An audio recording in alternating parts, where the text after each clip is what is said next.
Computer-delivered IELTS, brought to you by Knowledge Island by Bilal.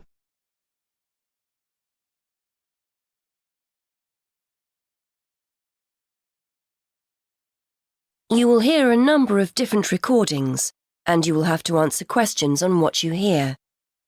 There will be time for you to read the instructions and questions, and you will have a chance to check your work. All the recordings will be played once only. The test is in 4 sections. Now turn to Section 1. Section 1.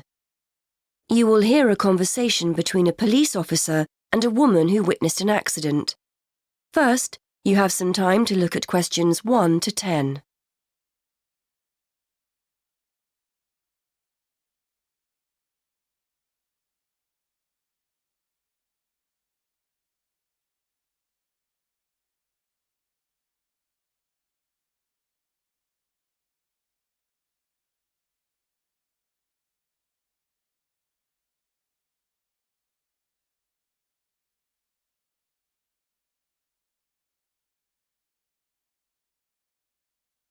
Now we shall begin.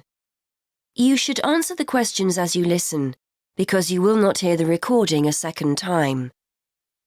Listen carefully and answer questions 1 to 10. Hello, madam. I understand you witnessed the accident. Have you got a few minutes to tell me what you saw? Yes, no problem. I don't have to be back at work for a while, so I'm pleased to help. Did you actually see what happened? Yes, I was standing over there near the bus stop. I was on my way to get something for lunch and just happened to be looking at a shop across the road. That's when I saw the red car come out from the junction over there. You don't happen to know what time it occurred, do you? Well, I left work for my lunch break at 1, and it's only about 10 minutes walk away, the office, I mean. So it might have been about 1:10. Although I did pop into the shop for something, so it was probably closer to 1:15. So it pulled out of Monk's Road, that's the road over there, straight onto High Street. That's right, yes. Did you get a view of who was in the car? There were 3 of them. 2 in the front, the driver of course, someone in the passenger seat, and there was someone in the back. They were quite young. I doubt if they were much older than 20. Anyway, they came speeding out of the side road over there and hit that lady's bicycle. The driver didn't bother to stop to find out if she was okay. He just drove off along the main road towards the town centre. Is the woman okay? She should be fine. She banged her head when she came off the bike, so we've called for an ambulance. They always like to check you out in case you have concussion. But no, she seems fine. The bike doesn't look too good, though. I don't think she'll be using that again. I suppose she was very lucky, really. If they'd hit her instead of the front wheel, she could have been seriously injured. It looked like they were just in a hurry and didn't want to stop at the junction. I know the traffic lights aren't working there, so perhaps they thought they could just pull out. Could you give me a description of the car? Do you know the make and model? Well, I'm not very good with cars, but I'm pretty sure it was the same model as my husband's car, a Ford Fiesta. It was red, like I said, and quite old, and the door on the driver's side was damaged. It looked like it had been in another accident some time ago. I don't suppose you had a chance to take down the registration number, did you? I did, actually. Let me see. Y48BYW. Will that help you trace them? That's really helpful. It depends. It might be a stolen car, but at least we'll be able to trace the owner. If it wasn't stolen, then yes, we'll be able to find out the name of the driver. Now, would you mind giving me your contact details, just in case we need to get in touch about anything? Of course. What's your name? Mrs. Stansfield. Rita Stansfield. That's Stansfield. And your address, Mrs. Stansfield? 19 Althorpe Road, Bradford. That's ALTHORPE. Have you got a telephone number we can get you on? Yes, it's 0232 566 788. And do you have a mobile number? Yes, 07834 889 772. That's great, Mrs. Stansfield. As I said, we may get in touch if we need any further information, but probably what you've told me is enough. Thanks for your time. No problem. I'm glad to have been of help. That is the end of section 1. You now have half a minute to check your answers.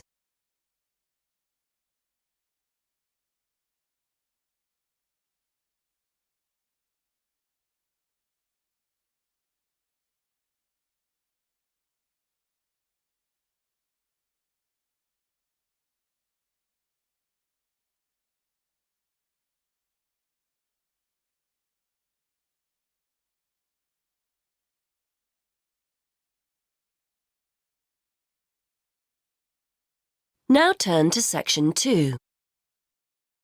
Section 2.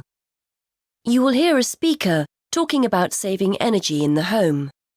First, you have some time to look at questions 11 to 12.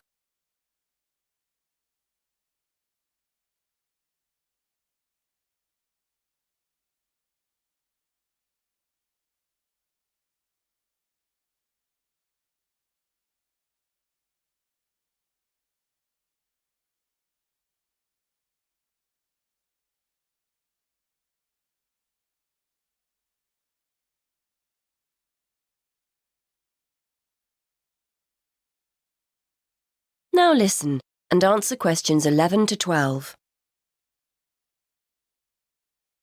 Many thanks for inviting me along to talk about saving energy in the home. This is a key issue for many people who now find themselves on tight budgets.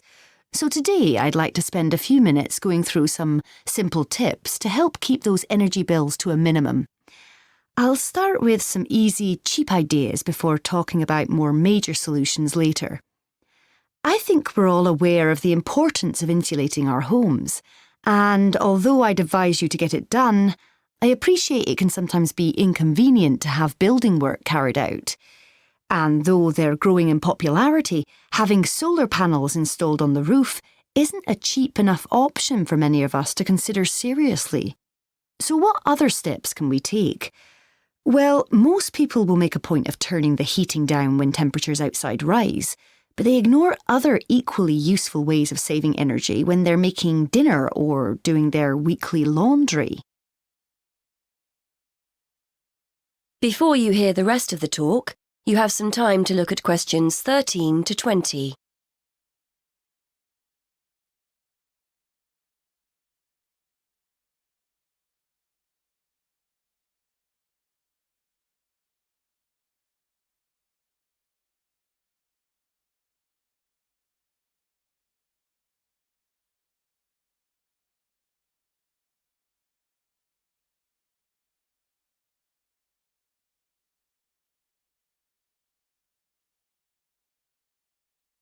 Now listen and answer questions 13 to 20. If you're living in a relatively new apartment or house, you're probably blessed with a cosy, draft-free living space. But for those of us in older properties, the chances are there are gaps all over the place where cold air is getting in. Walk around your home and place the back of your hand around window frames. Can you feel cold air coming in from outside? Get down on your knees at the doors. Is there a draft at floor level? Fix these drafts with some cheap draft excluders and savings in heating bills will begin straight away. And are you using the latest energy-saving light bulbs? I'm not recommending you go around your entire property throwing out older ones and replacing them all immediately. But next time a bulb goes, make sure you buy an energy-efficient alternative. And what about heating? If you have radiators in every room, do you need them all switched on throughout the day? If they're on timers, set them efficiently. Then there's the laptop or your TV. Do you leave them switched on overnight or on standby? Don't waste money. Turn them off. And that goes for lights as well. You'd be surprised how many people leave them on when they go out. There are also guaranteed savings to be made in the kitchen.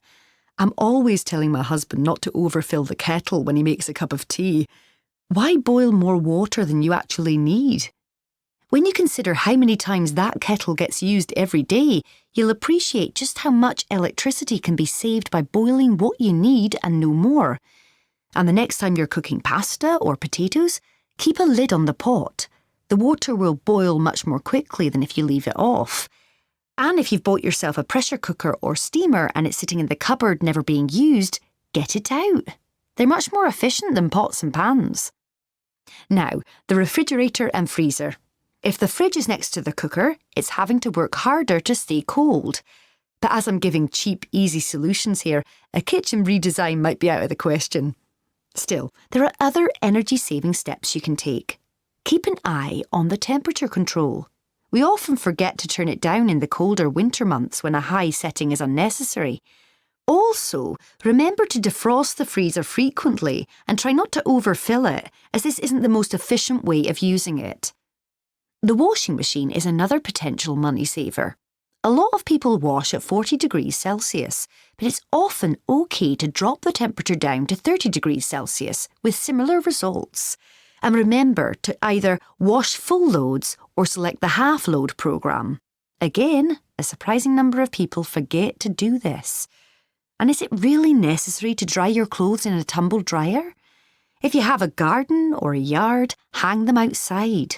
Or if you're drying them inside, get yourself a cheap clothes rail rather than hanging things over radiators, which robs you of valuable heat. Now, let's turn to some of the help our local council is offering to householders to save energy. That is the end of section 2. You now have half a minute to check your answers.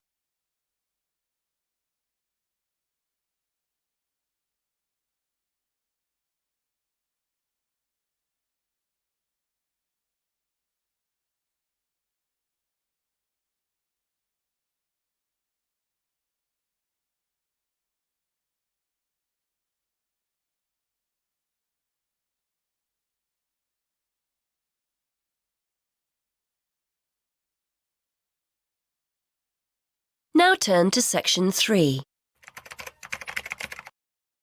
Before we continue, please subscribe to our channel and press the bell icon to get more updates. Section 3. You will hear a conversation between two students attending a university open day. First, you have some time to look at questions 21 to 25.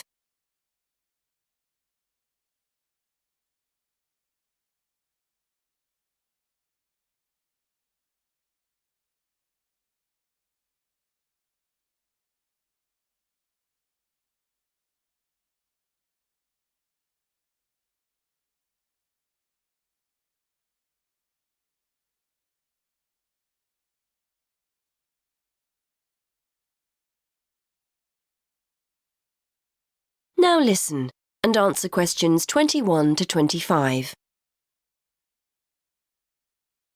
Excuse me, is this seat taken? No, by all means, have a seat. Are you here for the open day? Yes, I think I've just about finished now. I got here first thing this morning. What about you? I got here a little while ago. I spent some time walking around the place first, just to get a feel for what it's like. I'm doing the organised events this afternoon. I thought I'd have a coffee before I get started. It's a lovely campus, isn't it? Yes, I love it. And the facilities are unbelievable. I've just been over to have a look at the sports centre. There's an Olympic-sized swimming pool, a gym, squash courts, everything really. All the high street banks are here, and the bookshop looks better than the one in town. There's supposed to be a big supermarket a few minutes' walk from the main entrance, so there's pretty much everything you need here. Yes, I really like the look of it. I wonder if you can help me. I think I need to register to let them know I've arrived, don't I? I'm not sure you have to. You can just pick up an information pack from the desk over there. And nobody asked my name or anything when I turned up for the event earlier. I just walked in. But you never know, they might check after to see if people have bothered to come to the open day, so I think it's best to register. Thanks. I'll just finish my coffee and then I'll get started. So, is this your first open day? No, it's my fourth. I've been to Sussex, Coventry and Birmingham so far.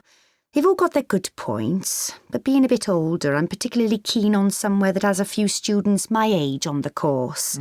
Apart from that, they all seem to have great links to businesses, and there isn't much to choose between them as far as their facilities are concerned.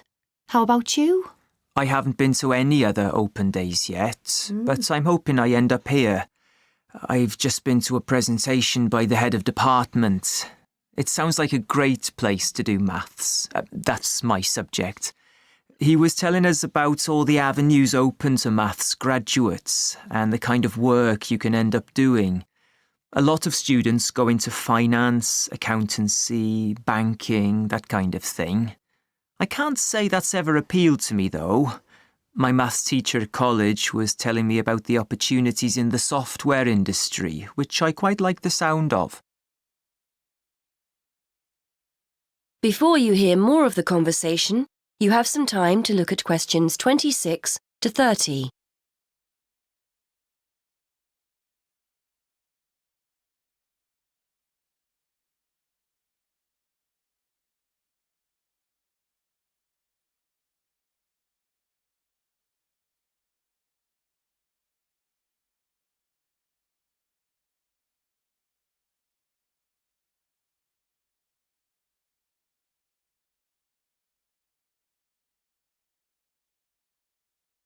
Now listen and answer questions 26 to 30.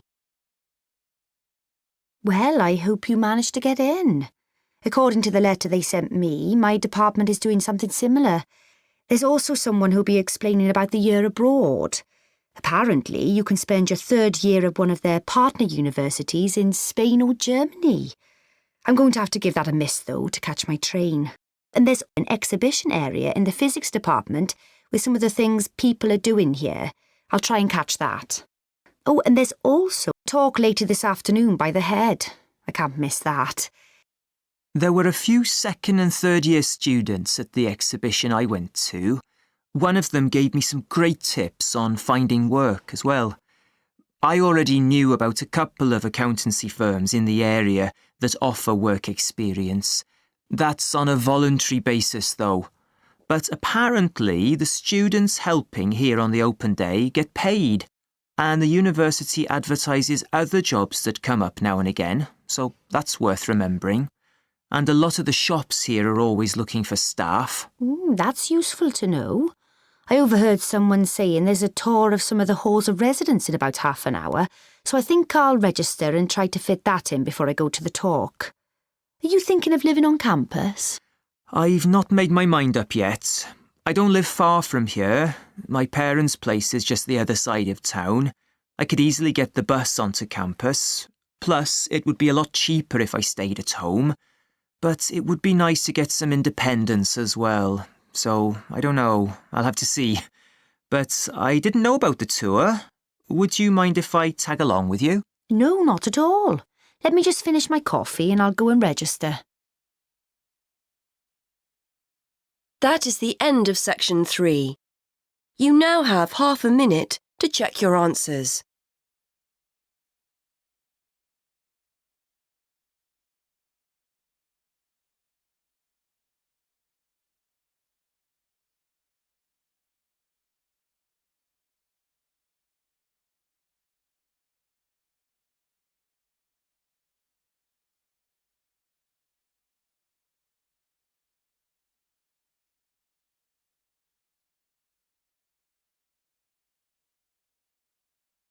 Now turn to section 4. Section 4. You are going to hear a lecturer giving a talk about whale migration. First, you have some time to look at questions 31 to 40.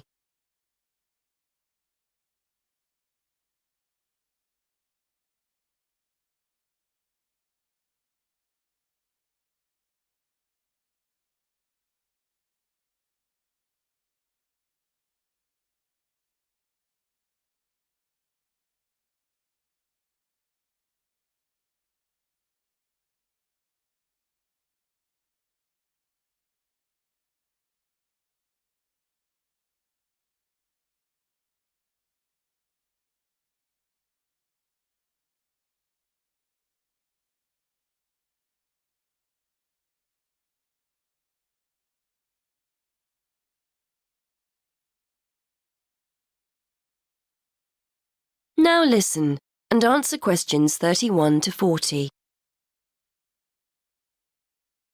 Today we're going to continue our investigation into the use of technology in plotting oceanographic migratory patterns.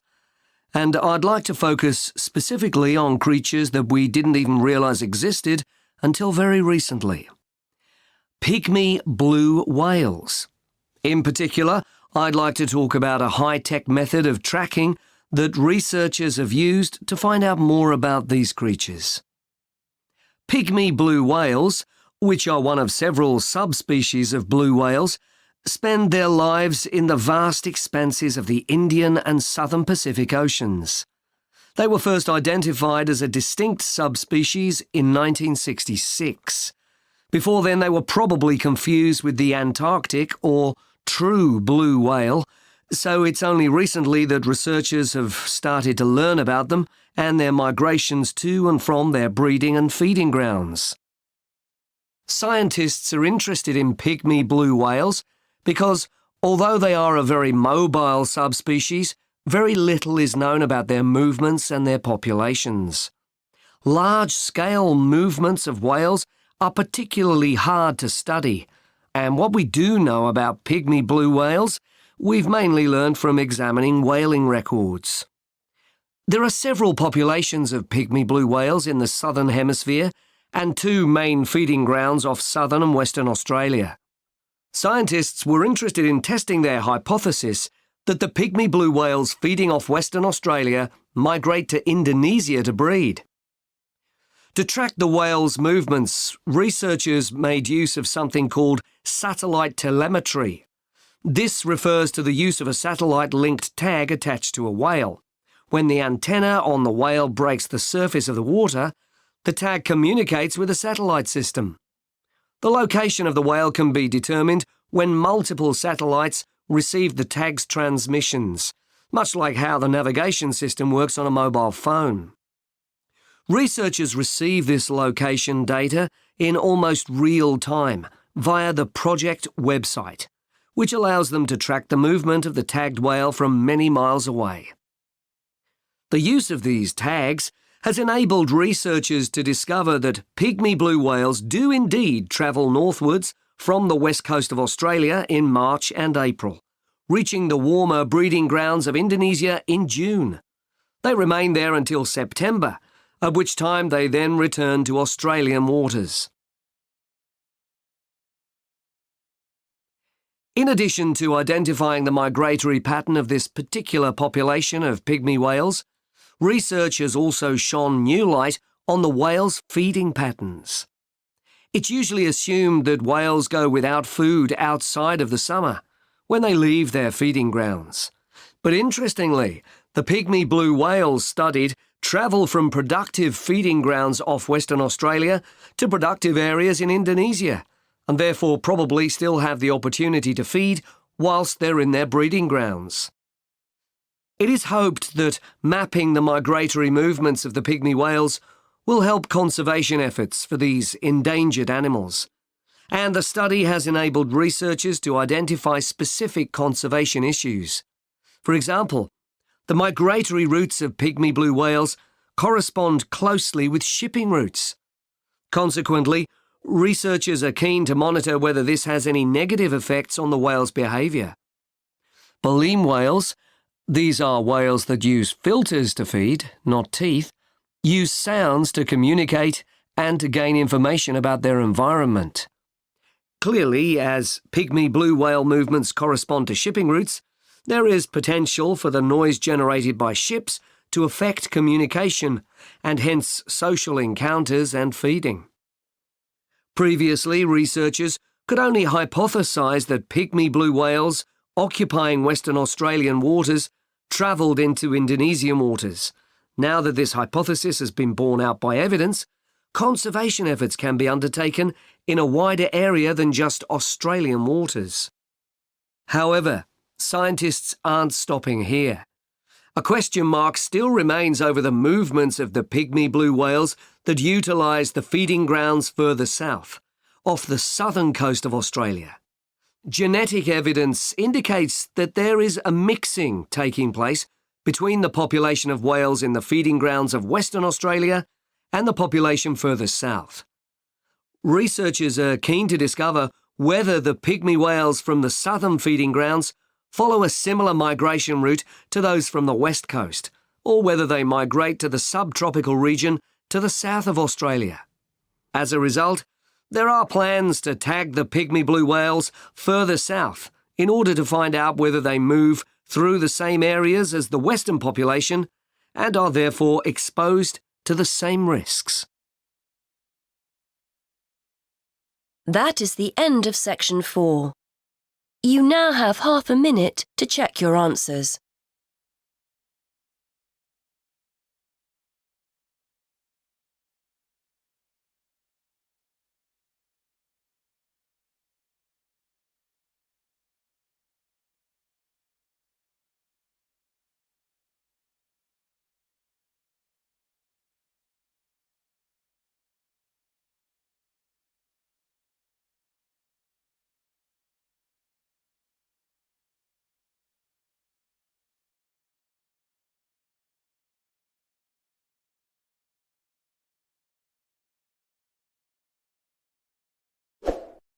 Don't forget to comment, like, and share our video.